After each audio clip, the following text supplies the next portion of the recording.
الحمد لله وحده والصلاة والسلام على من لا نبي بعده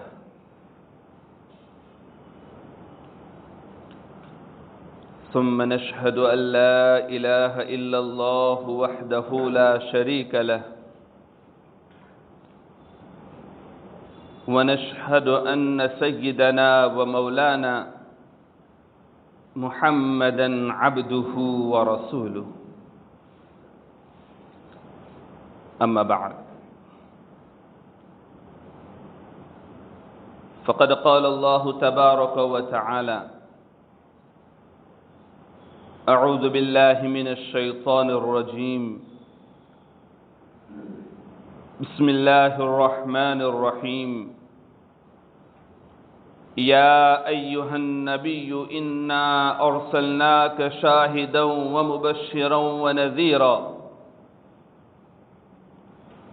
وداعيا إلى الله بإذنه وسراجا منيرا وقال النبي صلى الله عليه وسلم بعثت لأتمم مكارم الأخلاق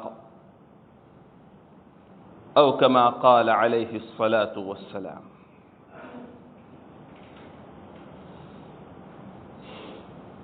محبت و عقیدت اور عبادت کی نیت سے ایک مرتبہ درود شریف پڑھ لیجیے۔ اللہم صلی وبارک وسلم۔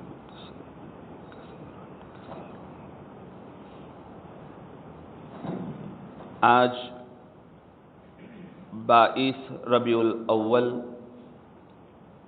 سن 1443 ہجری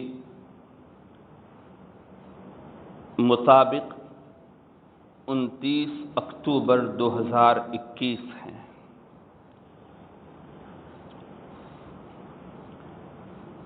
تقریباً 2 سال کے وقفے کے بعد آپ حضرات کے سامنے حاضری کی سعادت حاصل ہوئی ہے۔ دعا فرمائیں رب تبارک و تعالی کچھ ایسی باتیں کہنے کی توفیق عطا فرما دیں جو میرے لیے بھی نجات کا ذریعہ بن جائیں اور آپ حضرات کے لیے بھی۔ میں اپنے لفظوں کا آغاز کر رہا ہوں، توجہ سے سماعت فرمائیں۔ میں اس کی حمد کرتا ہوں، میں اس کے در کا منگتا ہوں۔ میں اس کی حمد کرتا ہوں، میں اس کے در کا منگتا ہوں کہ جس کے در پہ جا کے ہر شہنشاہ ٹھہر جاتا ہے، جو دکھیاروں کی سنتا ہے، جو بچھڑوں کو ملاتا ہے، جو دکھیاروں کی سنتا ہے، جو بچھڑوں کو ملاتا ہے، جو ہر منگتے کو دیتا ہے، جو ہر منگتے کا داتا ہے۔ نہیں تفریق اس کے ہاں، وہ سب کے کام آتا ہے۔ نہیں تفریق اس کے ہاں، وہ سب کے کام آتا ہے۔ ہر ایک کی بات سنتا ہے، ہر ایک کی جھولی بھرتا ہے۔ میں جب کاسا اٹھاتا ہوں، اسی کے در پہ جاتا ہوں۔ میں جب کاسا اٹھاتا ہوں، اسی کے در پہ جاتا ہوں۔ جلوت میں اٹھاؤں تب بھی، خلوت میں اٹھاؤں تب بھی، دن میں اٹھاؤں تب بھی، رات میں اٹھاؤں تب بھی، صحت میں اٹھاؤں تب بھی، بیماری میں اٹھاؤں تب بھی، اپنے لیے اٹھاؤں تب بھی، اپنوں کے لیے اٹھاؤں تب بھی۔ میں جب کاسا اٹھاتا ہوں، اسی کے در پہ جاتا ہوں۔ کیوں؟ اس لیے کہ خدا وہ ہیں، الہ وہ ہیں، احد وہ ہیں، صمد وہ ہیں۔ شراکت اس میں جو سمجھے ہے مشرک نابلد وہ ہیں، حقیقت میں نہیں جس کا کوئی ہرگز ولد وہ ہیں۔ میں جب کاسا اٹھاتا ہوں، اسی کے در پہ جاتا ہوں۔ مجھے جو بھی ضرورت ہو، اسی کے در سے لاتا ہوں۔ یہ سب رحمت خدا کی ہے، کرم سارا خدا کا ہے۔ یہ سب رحمت خدا کی ہیں، کرم سارا خدا کا ہے، عطا ہے جو مجھے جتنا بھرم سارا خدا کا ہے۔ میرے الفاظ گونگے ہیں کروں تعریف کیا اس کی، میرے الفاظ گونگے ہیں کروں تعریف کیا اس کی، خیالوں سے مقالوں تک وہم سارا خدا کا ہے۔ دارین کی ہر حمد و ثنا تیرے لیے ہیں، دارین کی ہر حمد و ثنا تیرے لیے ہیں، موحد کی شب و روز ندا تیرے لیے ہیں، اول ہے تو آخر ظاہر ہے تو باطن، دارین میں جو پھیلی ہے ندا تیرے لیے ہیں، حاضر ہے تو ناظر حی ہے تو قیوم، پھولوں کی بہاروں کی ندا تیرے لیے ہیں، ممکن ہی نہیں ہے مشرک کو تو بخش دے، ممکن ہی نہیں ہے مشرک کو تو بخش دے، قرآن کی دعوت کی صدا تیرے لیے ہیں۔ ان اللہ لا یغفر ان یشرک بہ ویغفر ما دون ذلک لمن یشاء۔ محترم بزرگوں، ربیع الاول کا مہینہ میلاد النبی کا مہینہ ہے۔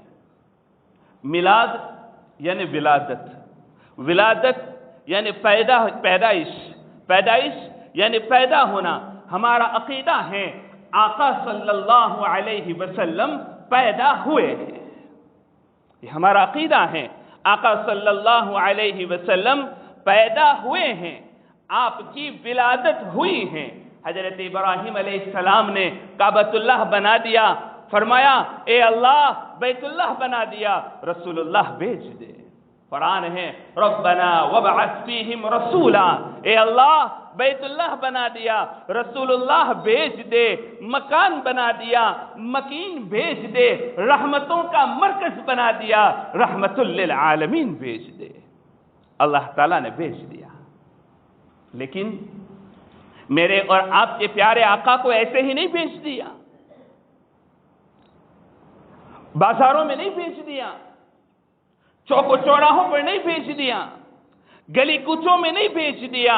آقا کو رب تبارک و تعالیٰ نے بھیجا ایسی جگہ پر جس کو رب نے پہلے چنا، ساری دھرتی میں سے عرب کو چنا، عرب میں سے حجاز کو چنا، حجاز میں سے مکہ کو چنا، مکہ میں سے بیت اللہ کو چنا، بیت اللہ کے قریب عبداللہ کے گھر اپنے محبوب کو بھیجا، جن میں بھیجا ان کو بھی چنا، آقا کو جن میں بھیجا ان میں بھی چنا، ساری مخلوقات میں سے انسان کو چنا، انسانوں میں سے انبیاء کو چنا، انبیاء میں سے ابراہیم علیہ السلام کو چنا، ابراہیم کے دو بیٹے اسماعیل اور اسحاق میں سے اسماعیل علیہ السلام کو چنا، اسماعیل میں سے بنو کنانہ کو چنا، بنو کنانہ میں سے بنو قریش کو چنا، بنو قریش میں سے عبد المطلب کو چنا، عبد المطلب کے 10 بیٹوں میں سے عبداللہ کو چنا، اور عبداللہ کے گھر اپنے محبوب کو بھیجا۔ بھیجنے کے بعد اعلان ہو گیا، اے عاشقو، اے محبت کرنے والو، میں نے اپنے محبوب کو بھیج دیا۔ جو عاشق ہیں، جو محبت کرنے والا ہے، وہ آئے میرے محبوب کے در پر، وہ آئے میرے محبوب کے در پر اور اپنی محبتوں کا اظہار کرے۔ چنانچہ ابو بکر بن تموم کو چھوڑ کر مصطفیٰ کے دروازے پر، عمر بن عدی کو چھوڑ کر مصطفیٰ کے دروازے پر، عثمان اپنے گھر کو چھوڑ کر مصطفیٰ کے دروازے پر، علی بنو قریش کو چھوڑ کر مصطفیٰ کے دروازے پر، سلمان فارس کو چھوڑ کر مصطفیٰ کے دروازے پر، ابو ہریرہ یمن کو چھوڑ کر مصطفیٰ کے دروازے پر، تمیم بن دار کو چھوڑ کر مصطفیٰ کے دروازے پر، ابو ذر قبیلہ غفار کو چھوڑ کر مصطفیٰ کے دروازے پر، ہر ایک مصطفیٰ کے دروازے پر آتا گیا، اپنی محبتوں کا اظہار کرتا گیا، دنیا میں بھی بڑا مقام پاتا گیا، آخرت میں بھی بڑا مقام پاتا گیا۔ ابو بکر نے آقا سے محبت کی، صدیق اکبر کا لقب مل گیا۔ عمر نے آقا سے محبت کی، فاروق اعظم کا لقب مل گیا۔ عثمان نے اپنے آقا سے محبت کی، ذو النورین کا تمغہ مل گیا۔ علی نے اپنے آقا سے محبت کی، حیدر قرار کا لقب مل گیا۔ جو جو بھی آتا گیا محبت کرتا گیا، ادنا سے ادنا صحابی بھی آتے گئے، ادنا سے ادنا عرب کے بدو بھی آتے گئے، آقا کی صحبت اختیار کرتے گئے، رب تبارک و تعالی ان کو مقام عطا کرتا گیا، وہ مقام عطا کر دیا، وہ مقام عطا کر دیا کہ جو مقام بڑے سے بڑے ولی کو بھی نہیں ملا، اور اللہ کی طرف سے اعلان ہو گیا رضی اللہ عنہم ورضوا عنہ، جو میرے محبوب کے در پر آئے ہیں اللہ میں رب ان سے بھی راضی ہو گیا، ان کو بھی میں نے راضی کر لیا۔ چنانچہ جب آقا کی ولادت ہوئی، کائنات کا چپا چپا جھوم اٹھا۔ جب آقا کی ولادت ہوئی، کائنات کا ذرہ ذرہ جھوم اٹھا، اور ایک دوسرے سے فرتے مسرت کے اندر پوچھنے لگا کہ یہ کون آ رہا ہے کہ جن کے آنے کی وجہ سے زمین و آسمان منور ہو گئے ہیں؟ یہ کون آ رہا ہے جن کے آنے کی وجہ سے کنگڑے گرنے لگ گئے ہیں؟ یہ کون آ رہا ہے جن کے آنے کی وجہ سے صفی ابلیسیت میں ماتم لگا ہوا ہے؟ یہ کون آ رہا ہے جن کے آنے کی وجہ سے ماؤں کا مقام بڑھ رہا ہے؟ یہ کون آ رہا ہے جن کے آنے کی وجہ سے بہنوں کو عزت مل رہی ہے؟ یہ کون آ رہا ہے جن کے آنے کی وجہ سے بیٹیوں کو زندہ رہنے کا حق مل رہا ہے؟ یہ کون آ رہا ہے جن کی وجہ سے یتیموں کا مقام بڑھ رہا ہے؟ یہ کون آ رہا ہے جن کی وجہ سے غریبوں کی عزت بڑھ رہی ہے؟ یہ کون آ رہا ہے جن کے آنے کی وجہ سے غلاموں کو بھی مقام مل رہا ہے؟ یہ کون آ رہا ہے جن کے آنے کی وجہ سے کعبۃ اللہ پاک ہو رہا ہے؟ یہ کون آ رہا ہے جن کے آنے کی وجہ سے زمین و آسمان تک کا ذرہ منور ہو رہا ہے، روشن ہو رہا ہے، تابناک ہو رہا ہے، ہر ایک دوسرے سے مل کر خوشیاں منا رہا ہے؟ یہ کون آ رہا ہے؟ یہ کون آ رہا ہے جن کے آنے کی وجہ سے کائنات کا ذرہ ذرہ خوشیاں منا رہا ہے، اور کائنات کا ذرہ ذرہ ایک دوسرے کو مبارکباد پیش کر رہا ہے؟ یہ کون آ رہے تھے؟ یہ آ رہے تھے اللہ کے محبوب سید الاولین والآخرین، امام الانبیاء والمرسلین، میرے اور آپ کے پیارے آقا حضرت محمد صلی اللہ علیہ وسلم۔ اللہ کے ہیں پیارے محمد، اللہ کے ہیں پیارے محمد، بے سہاروں کے سہارے محمد، ثاقب ثقلین محمد، تاجدار عرب محمد، جنت کے ضامن محمد، جنت کے ضامن محمد، حامی جنت محمد، خیر الورا محمد، خیر الورا محمد، داعی جنت محمد، داعی جنت محمد، زین العابدین محمد، رحمت للعالمین محمد، سرور کائنات محمد، ثاقب ثقلین محمد، صادق الامین محمد، طٰہٰ کی سیرت والے محمد، ظلمتوں کو دور کرنے والے محمد، عبادتوں کا طریقہ سکھانے والے محمد، وجہ تخلیق کائنات محمد، ہادی و پیغمبر محمد، یاروں کے یار محمد، پیاروں کے پیار محمد۔ کتاب فطرت کے سرے ورق پر، کتاب فطرت کے سرے ورق پر جو نام احمد رقم نہ ہوتا تو نقش ہستی ابھر نہ سکتا، وجود لوح و قلم نہ ہوتا۔ قرطاس کے چہرے پر ایک لفظ لکھا میں نے، قرطاس کے چہرے پر ایک لفظ لکھا میں نے، اس لفظ کی کرنوں سے قرطاس منور ہیں، اس لفظ کی خوشبو سے عالم بھی منور ہیں، وہ لفظ مکمل ہیں، وہ لفظ محمد ہیں۔ رب تبارک و تعالی نے اپنے محبوب کو کائنات کے لیے رحمت بنا کر بھیجا، بشیر و نذیر بنا کر بھیجا، داعی جنت بنا کر بھیجا، سراج منیرہ بنا کر بھیجا، ایسا بھیجا، ایسا بھیجا کہ آپ کی سچائی کی، آپ کی امانت داری کی گواہیاں دشمنوں نے بھی دی۔ ہمارا عقیدہ ہے کہ آقا صلی اللہ علیہ وسلم سچے نبی ہیں، برحق نبی ہیں، خاتم الانبیاء ہیں، آخری نبی ہیں، آپ کے بعد کوئی نبی آنے والے نہیں ہیں، ہمارے نبی سچے نبی ہیں، اور اس کی گواہی دشمنوں نے بھی دی ہے۔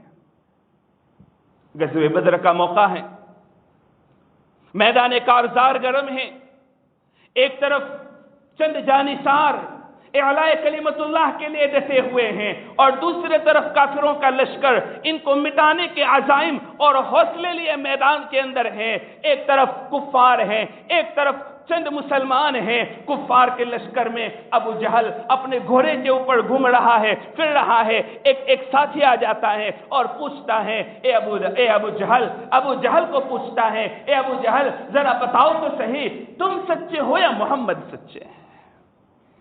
میدان کارزار گرم ہے۔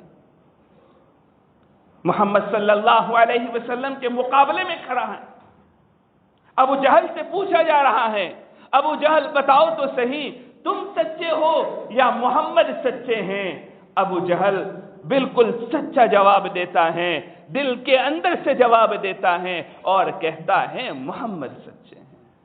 دشمن گواہی دے رہا ہے، جو میدان کارزار میں ہے، اسلام اور مسلمانوں کو مٹانے کے عزائم لے کر آیا ہوا ہے، وہ کہہ رہا ہے محمد سچے ہیں۔ توجہ سے سننا، وہ آدمی پھر سے سوال کرتا ہے، دوسرا سوال کرتا ہے، اے ابو جہل جب محمد سچے ہیں تو مانتے کیوں نہیں؟ جب محمد سچے ہیں تو مانتے کیوں نہیں؟ ابو جہل کتنا عجیب جواب دیتا ہے۔ ابو جہل جواب دیتا ہے، اگر میں محمد کی مانوں گا میری کوئی نہیں مانے گا، اگر میں محمد کی مان لوں گا میری کوئی نہیں مانے گا، میری سرداری چلی جائے گی، میرا رعب و دبدبہ چلا جائے گا، میرا مقام چلا جائے گا، میرا مرتبہ چلا جائے گا۔ اس لیے محمد سچے تو میں جانتا ہوں لیکن سچا مانتا نہیں، اگر میں مان لوں گا میرا مقام چلا جائے گا۔ میرے بزرگوں معاف کرنا، ہمارا بھی حال یہ ہے کہ ہم اپنے آقا، اپنے محبوب صلی اللہ علیہ وسلم کو سچا تو جانتے ہیں لیکن سچا مانتے نہیں۔ سچا تو جانتے ہیں لیکن سچا مانتے نہیں۔ اگر واقعی میں ہم آقا صلی اللہ علیہ وسلم کو سچا مانتے تو جو ہمارا طریقہ زندگی ہے وہ ہمارا طریقہ زندگی نہ ہوتا۔ اس لیے کہ آقا کو سچا ماننے کی صورت میں ہمارا لباس یہ لباس نہ ہوتا، ہمارا چہرہ یہ چہرہ نہ ہوتا، ہمارا طور و طریق یہ طور و طریق نہ ہوتا، ہماری عبادتیں ایسی عبادتیں نہ ہوتی، ہماری تجارتیں ایسی تجارتیں نہ ہوتی، ہمارے معاملات ایسے معاملات نہ ہوتے، ہماری معاشرت ایسی معاشرت نہ ہوتی، لوگوں کے ساتھ ہمارا رویہ ایسا رویہ نہ ہوتا، ماں باپ کے ساتھ سلوک ایسا سلوک نہ ہوتا، پڑوسیوں کے ساتھ سلوک ایسا سلوک نہ ہوتا۔ اگر واقعی میں ہم نے محمد صلی اللہ علیہ وسلم کو سچا جاننے کے ساتھ سچا مانا بھی ہوتا تو ہماری حالت ایسی ہوتی جیسی صحابہ کی تھی۔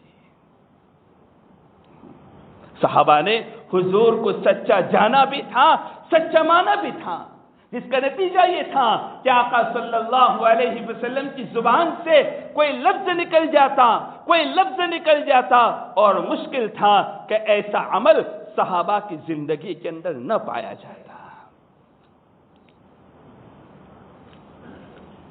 ہمارا طور و طریق، ہمارا رہن سہن، ہمارا کلچر، ہماری سوسائٹی، ہمارا معاشرہ، ہمارا آپسی تعلق، ہماری تجارت، ہماری خرید و فروخت، یہ ساری چیزیں ایسی ہیں جو اسلام کے طریقے کے خلاف ہیں، ورنہ جو آقا صلی اللہ علیہ وسلم کو سچا مانتا تو سچا ماننے کے بعد چور چوری نہ کرتا، ڈاکہ زنی کرنے والا ڈاکہ زنی نہ کرتا، جھوٹ بولنے والا جھوٹ نہ بولتا، کسی کو دھوکہ دینے والا دھوکہ نہ دیتا، ملاوٹ کرنے والا ملاوٹ نہ کرتا، کسی کو گالی دینے والا گالی نہ دیتا، کسی کو برا بھلا کہنے والا برا بھلا نہ کہتا، ماں باپ کو ستانے والا ماں باپ کو نہ ستاتا، بہنوں کا حق مارنے والا بہنوں کا حق نہ مارتا، اولاد کی تربیت کرنے والا اولاد کی صحیح تربیت کرتا۔ جو نبی کو سچا مانتا یقیناً اس کی زندگی ہی الگ ہوتی۔ یہ محبتیں سکھائی ہے صحابہ کرام نے۔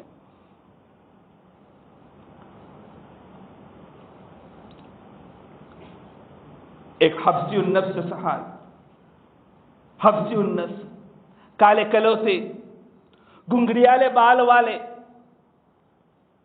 بال ان کے مڑے ہوئے ہیں، سیدھے نہیں ہو رہے ہیں، اپنے محبوب صلی اللہ علیہ وسلم پر نظر پڑتی، آپ کے سر مبارک پر نظر پڑتی، دیکھتے آقا صلی اللہ علیہ وسلم نے تو بیچ میں مانگ نکالی ہوئی ہیں۔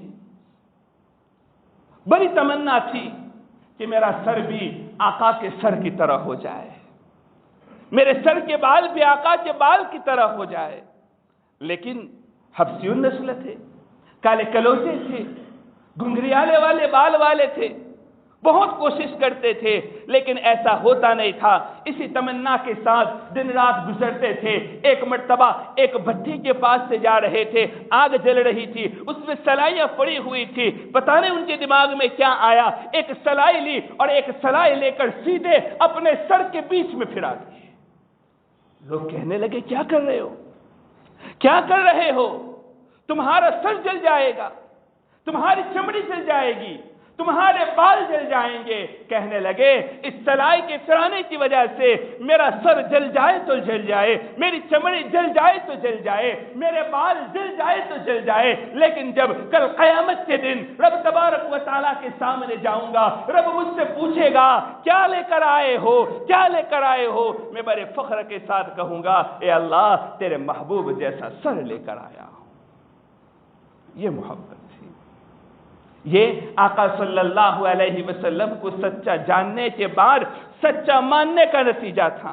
اگر ہم بھی آقا صلی اللہ علیہ وسلم کو سچا جاننے کے ساتھ سچا ماننے لگے تو یقیناً ہماری زندگیوں کے اندر تبدیلیاں آ جائے۔ میں آقا صلی اللہ علیہ وسلم کا صرف ایک ارشاد آپ کے سامنے پیش کروں، صرف ایک ارشاد پیش کروں، کتنا جامع ارشاد ہے، کتنی جامع روایت ہے جو یقیناً ہماری زندگی بدلنے والی ہیں۔ حضرت نبی کریم صلی اللہ علیہ وسلم نے فرمایا، آپ کے خادم خاص حضرت انس بن مالک، حضرت انس اس کے راوی ہیں، وہ فرماتے ہیں آقا صلی اللہ علیہ وسلم نے فرمایا لا یؤمن احدکم، لا یؤمن احدکم، اے لوگوں سن لو، اے لوگوں سن لو، تم میں سے کوئی شخص اس وقت تک کامل ایمان والا نہیں ہو سکتا، مکمل ایمان والا نہیں ہو سکتا، لا یؤمن احدکم حتی یحب لأخیہ ما یحب لنفسہ، جب تک کہ اپنے بھائی کے لیے بھی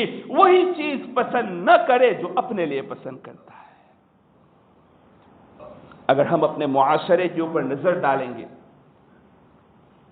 ہمارے آپسی تعلقات کے اوپر نظر ڈالیں گے تو ہمیں پتہ چلے گا کہ ہمارے معاشرے میں جو خرابیاں پھیلی ہوئی ہیں ان میں ایک بہت بڑی وجہ یہ ہے کہ ہم میں سے ہر ایک یہ چاہتا ہے کہ میں دوسرے سے اعلیٰ درجے کا ہو جاؤں، میں دوسرے سے بڑے مقام کا ہو جاؤں، میرا مقام دوسرے سے اونچا ہو جائے، میرا رتبہ دوسرے سے اونچا ہو جائے، میں مال کے اعتبار سے اونچا ہو جاؤں، میں عزت کے اعتبار سے اونچا ہو جاؤں، میں مقام کے اعتبار سے اونچا ہو جاؤں، اور جو میرے سامنے والا ہے وہ مجھ سے نیچا ہو جائے، میں عزت والا ہو جاؤں وہ ذلیل ہو جائے، میں مال والا ہو جاؤں وہ غریب ہو جائے، میں اعلیٰ مقام والا ہو جاؤں وہ ادنی مقام والا ہو جائے۔ یہ اسی وجہ سے ہو رہا ہے، اور جو بہت ساری خرابیاں پھیلی ہوئی ہے اسی وجہ سے پھیلی ہوئی ہے کہ جس کی وجہ سے ہم ایک دوسرے کے حقوق ادا نہیں کر پا رہے ہیں،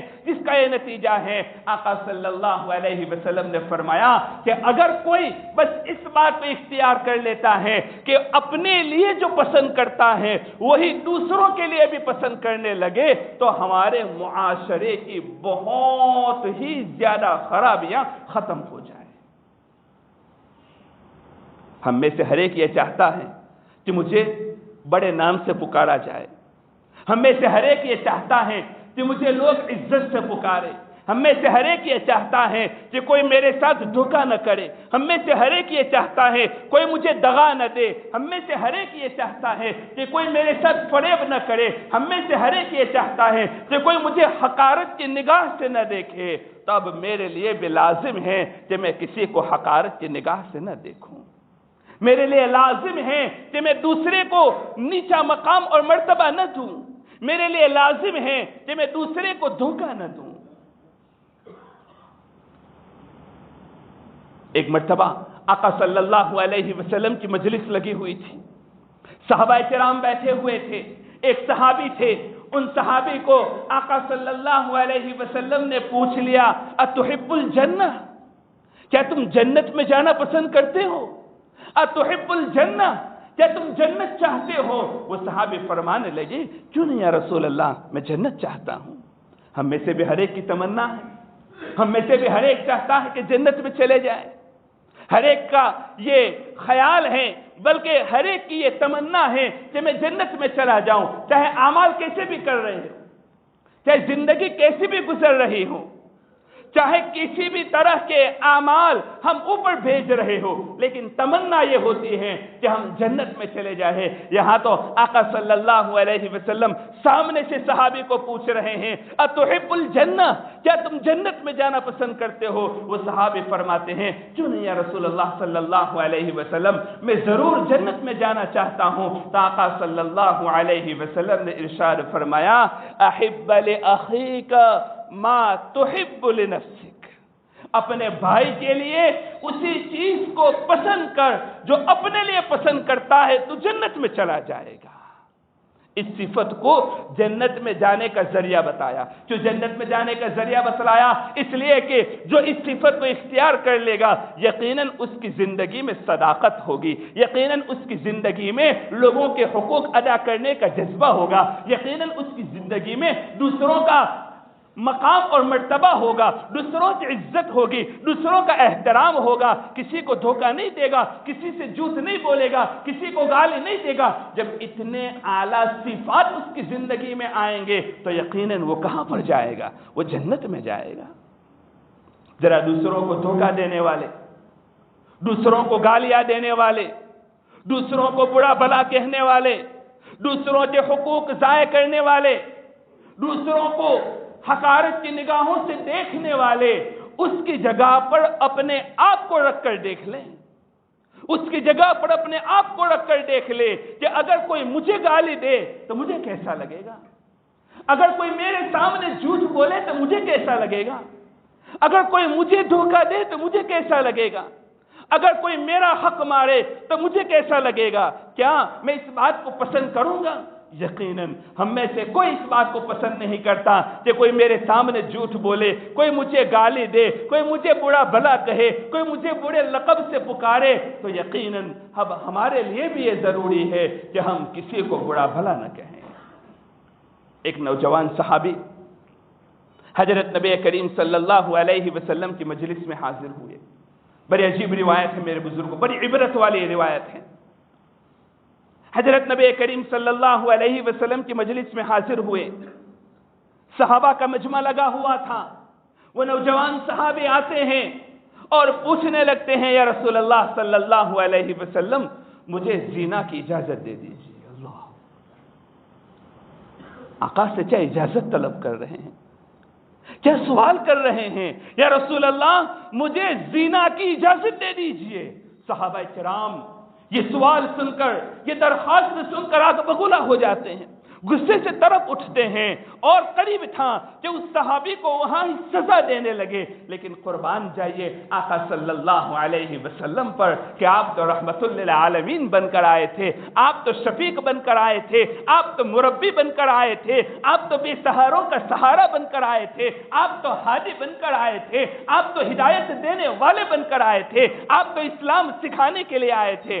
آقا صلی اللہ علیہ وسلم اس کو دانت سے ڈپٹتے نہیں ہیں، اس کو جھڑکتے نہیں ہیں، اس کو پیار سے قریب بلاتے ہیں اور قریب بلا کر پوچھتے ہیں نوجوان بتاؤ تم کیا کہتے ہو؟ وہ نوجوان کہنے لگا یا رسول اللہ مجھے زنا کی اجازت دے دیجیے۔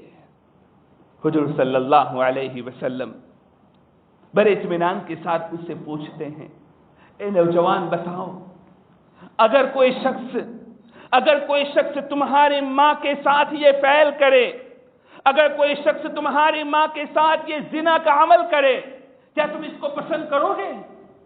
وہ نوجوان کہنے لگا نہیں یا رسول اللہ، میں تو اس کو پسند نہیں کروں گا۔ حضور نے پوچھا اگر کوئی تمہاری پھوپھی کے ساتھ یہ عمل کرے تو کیا تم اس کو پسند کرو گے؟ وہ کہنے لگا نہیں یا رسول اللہ میں تو اس کو بھی پسند نہیں کرتا۔ حضور پوچھتے جا رہے ہیں اے نوجوان بتاؤ کیا کوئی تمہاری بیٹی کے ساتھ یہ عمل کرے کیا تمہیں یہ اچھا لگے گا؟ نہیں یا رسول اللہ مجھے یہ بھی اچھا نہیں لگے گا۔ کوئی تمہاری بہن کے ساتھ یہ عمل کرے کیا تمہیں اچھا لگے گا؟ وہ کہنے لگا نہیں یا رسول اللہ مجھے بھی یہ اچھا نہیں لگے گا۔ حضور نے فرمایا کہ دوسرے لوگ بھی یہ نہیں چاہتے کہ ان کی ماں کے ساتھ زنا کیا جائے، ان کی پھوپھی کے ساتھ زنا کیا جائے، ان کی بہن کے ساتھ، ان کی بیٹی کے ساتھ یہ زنا کیا جائے۔ جب تم یہ نہیں پسند کرتے کہ میرے رشتہ داروں کے ساتھ یہ کیا جائے، دوسرے بھی پسند نہیں کرتے۔ پھر آقا صلی اللہ علیہ وسلم نے اس کے سینے پر ہاتھ رکھا اور سینے پر ہاتھ رکھ کر 3 دعائیں دی۔ اللہم اغفر ذنبا، اے اللہ تو اس کے گناہوں کو معاف فرما دے۔ اللہم طہر قلبا، اے اللہ اس کے دل کو پاک کر دے۔ اللہم حسن فرجک، اے اللہ تو اس کی شرمگاہ کی حفاظت فرما۔ لکھا ہے کتابوں میں، صحابہ کرام کا بیان ہے، اس کے بعد وہ صحابی ایسے ہو گئے تھے کہ ان کے نزدیک سب سے زیادہ مبغوض اور ناپسندیدہ عمل یہ زنا کا عمل تھا۔ یہ تھے آقا صلی اللہ علیہ وسلم کی تعلیم۔ آقا صلی اللہ علیہ وسلم سے رب تبارک و تعالی ہمیں بھی سچے پکی محبت نصیب فرمائے، اور جس طریقے سے آقا کو ہم سچا جانتے ہیں سچا ماننے کی بھی توفیق عطا فرمائے۔ آمین یا رب العالمین۔ وآخر دعوانا ان الحمد للہ رب العالمین۔